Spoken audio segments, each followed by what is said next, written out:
Bonjour, monsieur, dame, qu'est-ce que je vous sers?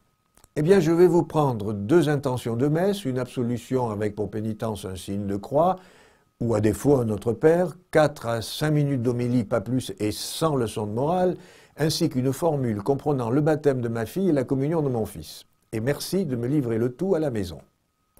Si l'accroche de cette chronique est volontairement provocatrice avec une pointe d'humour, la réalité en est souvent proche et bien triste. Certains considèrent l'Église comme une supérette ouverte le dimanche.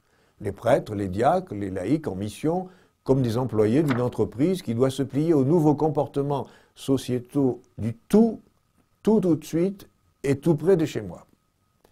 Un prêtre de mon diocèse, curé de paroisse, m'a relaté quelques anecdotes. En voici quelques-unes.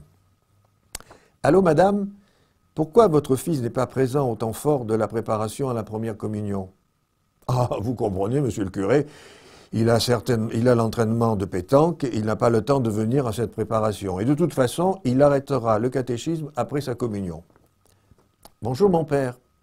Excusez-moi, mais nous ne pourrons pas venir à la préparation au baptême. »« Ah, c'est regrettable, il y avait pourtant plusieurs dates possibles. » Mais enfin, vous n'êtes vraiment pas accueillant dans l'Église catholique.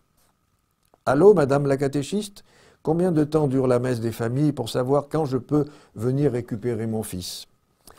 La liste est longue, mais j'arrête là. Ce sont ces attitudes-là qui, souvent, sont la cause du découragement de certains prêtres, et c'est à eux que je pense dans cette chronique. L'Église se veut ouverte à tous et chacun y a sa place, quel qu'il soit. Mais certaines personnes se tournent vers l'Église pour consommer du religieux et s'étonnent donc qu'il y ait quelques exigences. Le catéchisme n'est pas l'équivalent d'un entraînement de foot du mercredi. Et la préparation au mariage n'est pas une formation de récupération de points. Quant à la messe, elle n'est pas, la messe du dimanche, un péage d'autoroute pour le ciel. Certains diront que mon propos ne fait que confirmer leur vision d'une Église fermée, obsolète, d'un autre temps, ringarde, arriérée, moralisatrice, d'une Église moribonde à bout de souffle, qui n'accueille pas, n'écoute pas et ne comprend plus la société d'aujourd'hui. Alors il faut savoir ce que l'on veut.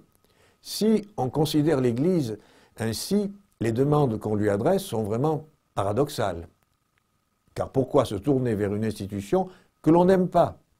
Soit on n'est pas pratiquant régulier, mais l'attachement que l'on a pour l'Église est tel qu'il est important d'y vivre certaines étapes de la vie, alors il faut respecter ceux qui la servent. Au fond, peut-être que je ne devrais pas m'étonner, nous sommes dans un monde où tout le monde est tout.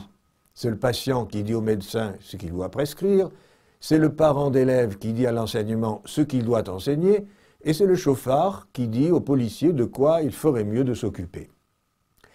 Pour ceux qui continueraient à prendre l'Église pour une supérette, je leur propose d'aller en Angleterre, où la chaîne de magasins Tesco s'est installée dans une ancienne église. Décidément, il y a de l'offre pour chaque demande. À bientôt.